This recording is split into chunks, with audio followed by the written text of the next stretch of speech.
What was the Obama administration's approach to media management and handling press relations entirely?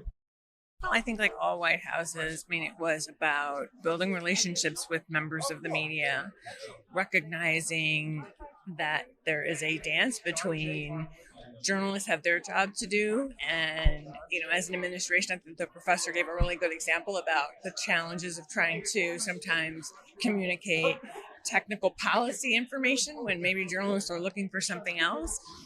So I think a lot of their approach was, but again, because so it was building the relationships with the media, but also using technology to as a whole other channel and way to communicate with the American people around the media and to give, as Ann Compton was saying, snippets of video or release photos from different events.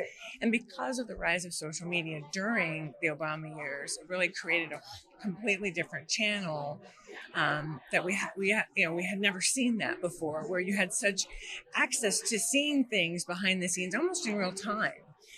So I think they navigated that really well between the working journalists, getting them what they needed every day, and recognizing the other thing that was happening during the Obama years was you had the news cycle was changing because you had things like Politico, and you had instead of just a morning to evening news cycle, you had a news cycle in the middle of the day and at the end of the day.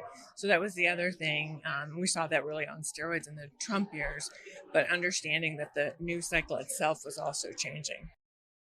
Did the White House perceive any media outlets as particularly hostile or friendly towards the administration? And how did it kind of shape your approach to media relations? So, I mean, Fox News certainly acted in a way that their agenda was about, I remember Mitch McConnell saying, let's make him a one-term president. And a lot of their coverage certainly skewed in a way that was, again, harsh and hostile, antagonistic, and looking and creating fake scandals rather than covering the policy. Right, right, exactly. I mean, when have we ever talked about a president's suit, for heaven's sake, the color of the suit?